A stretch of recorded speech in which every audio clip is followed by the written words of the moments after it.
आज मैं संपूर्ण चाणक्य नीति का 17वां अध्याय का सार पढ़ने चल रहा हूँ। भावार्थ आप ध्यान से सुनिए और वीडियो पूरा देखें। और मेरी आपसे एक विनती है कि आप चाणक्य नीति को अपने जीवन में प्रतिदिन अपनाइए और आप चाणक्य की नीति को अपनाकर आप अपने जीवन में बहुत सारी उन्नति कर सकते हैं, सफल बन सकते हैं। आप किसी भी क्षेत्र में काम कर रहे हैं तो आप जरूर सफल होंगे, क्योंकि चाणक्य नीति ही ऐसी है कि आपको हर काम में आपको मदद करेगी। निर्णय लेने में, बड़े बड़े निर्णय लेने हों तो चाणक्य नीति का आप उपयोग कीजिए। आइए शुरू करते हैं 17वां अध्याय। आचार्य चाणक्य का कहना है कि विद्या गुरु से ही प्राप्त करनी चाहिए। स्वयं विद्या का अभ्यास करने से वह लाभ नहीं होता जैसा गुरु द्वारा प्राप्त की गई विद्या से। उनका कहना है कि जो व्यक्ति आपसे जैसा व्यवहार करता है उससे उसी प्रकार का व्यवहार करना चाहिए। जिसने आपके प्रति हिंसा का व्यवहार किया है उसके प्रति हिंसक व्यवहार ही ठीक रहेगा। कुछ महान पुरुष ऐसे भी हुए हैं जिनका यह कहना था कि हिंसा का उत्तर अहिंसा से दिया जा सकता है।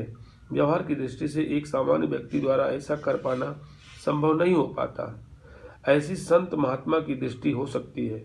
चाणक्य ने यह सिद्धांत कूटनीति की दृष्टि से बताया है। देश के संदर्भ में तो जैसे को तैसा की नीति ज्यादा उपयुक्त है। आचार्य ने इस अध्याय में तप के महत्व को भी स्पष्ट किया है।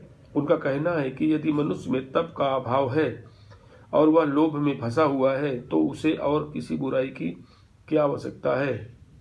यदि मनुष्य का स्वभाव दूसरों की निंदा करना है तो चाणक्य इसे महान पापों की श्रेणी में रखते हैं। उन्होंने सत्य को ही तप बताया है, अर्थात जो व्यक्ति सत्याचरण करता है उसे किसी अन्य तप की आवश्यकता नहीं होती। चाणक्य ने इस अध्याय में दान का महत्व बताते हुए कहा है कि जो व्यक्ति दान नहीं करता उसे धन की प्राप्ति नहीं हो सकती। चाणक्य कहते हैं कि मनुष्य का जो वास्तविक स्वरूप है उसको ही स्थिर रखना चाहिए। उसे प्राप्त करने के लिए किसी प्रकार के ढोंग की आवश्यकता नहीं है।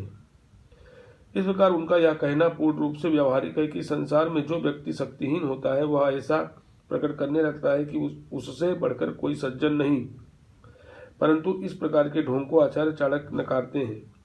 विवस्था में किया जा रहा कार्य स्वभाव की सत्यता को नहीं दर्शाता।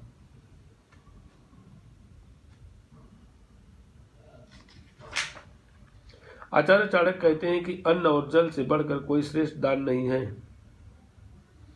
भूखे व्यक्ति को सोने चांदी की अपेक्षा भोजन की आवश्यकता होती है। उन्होंने गायत्री को सबसे श्रेष्ठ मंत्र बताया है। उनका यह भी कहना है कि सभी देवी देवताओं में सबसे श्रेष्ठ स्थान माता का है। दुष्ट व्यक्ति के संबंध में तो अनेक स्थानों पर उसकी दुष्टता का वर्णन किया गया है। दुर्जन अर्थात दुष्ट व्यक्ति सज्जनों को हर समय दुख देता रहता है। उसके शरीर का कोई स्थान ऐसा नहीं है जो दुर्जनता से रहित हो। उसका संग किसी भी तरह से क्यों न हो हानिकारक ही है। स्त्री के संबंध में आचार्य चाणक्य का मानना है कि उसका कल्याण पति की सेवा से ही होता है। यदि वह पति की सेवा न करके उपवास दान आदि ही करती रहे तो भी उसका कल्याण नहीं हो सकता। उनके ये विचार व्यवहार की कसौटी पर खरे हैं। पति पत्नी का यह संबंध गृहस्थ की उन्नति का आधार है। इसी से परिवार में शांति बनी रहती है। दोनों के लिए परिवार ही श्रेष्ठ है। आचार्य ने जहाँ दान के महत्व को बताया है वहाँ उन्होंने यह भी कहा है कि व्यक्ति की शोभा दान से ही होती है। साज श्रृंगार करने से उसकी शोभा नहीं बढ़ती। सज्जनों के संबंध में उनका कहना है कि वे आपत्तियों से इसलिए दूर रहते हैं क्योंकि उनके मन में सर्वसाधारण के प्रति परोपकार करने की भावना रहती है। इससे उनके कष्ट अपने आप दूर हो जाते हैं। उन्हें किसी भी प्रकार की कमी भी नहीं रहती।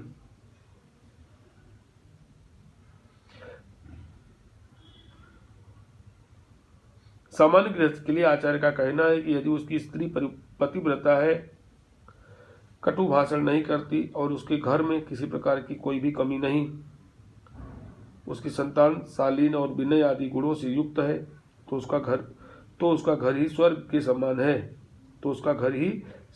समान है। यह तो सभी जानते हैं कि बहुत सी बातें पशु और मनुष्यों में एक समान होती हैं। भेद उनमें केवल धर्म के कारण ही होता है। मनुष्य भी पशुओं के समान खाता पीता सोता और संतान उत्पन्न करता है। यदि उसके धर्म का अभाव है तो उसका जीवन भी पशु के समान समझा जाना चाहिए, बल्कि पशु से भी बदतर, क्योंकि पशु प्रकृति के कुछ निश्चित नियमों में बंधा हुआ है। मनुष्य का जीवन अनेक परिस्थितियों से गुजरता है। माता के गर्भ से जन्म लेने के बाद बच्चे के रूप में उसका विकास होता है। किशोरावस्था के बाद युवा अवस्था आती है और दिन ढलने के समान मनुष्य का शरीर भी अस्त होने लगता है। उसकी कमर में बल पड़ जाते हैं।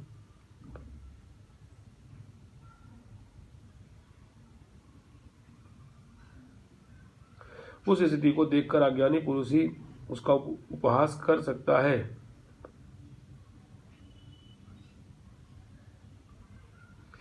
क्योंकि युवावस्था के बाद शरीर का दुर्बल होना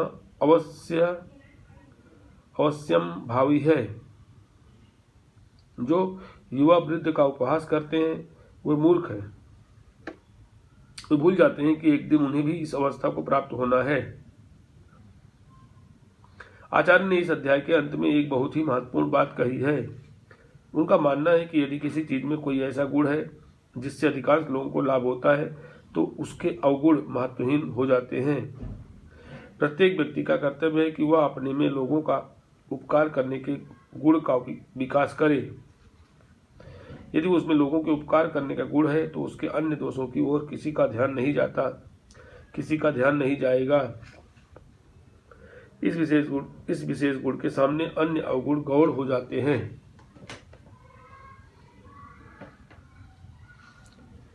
आज मैंने संपूर्ण चाणक्य नीति के कुल 17 पाठ पूरा कर लिए हैं।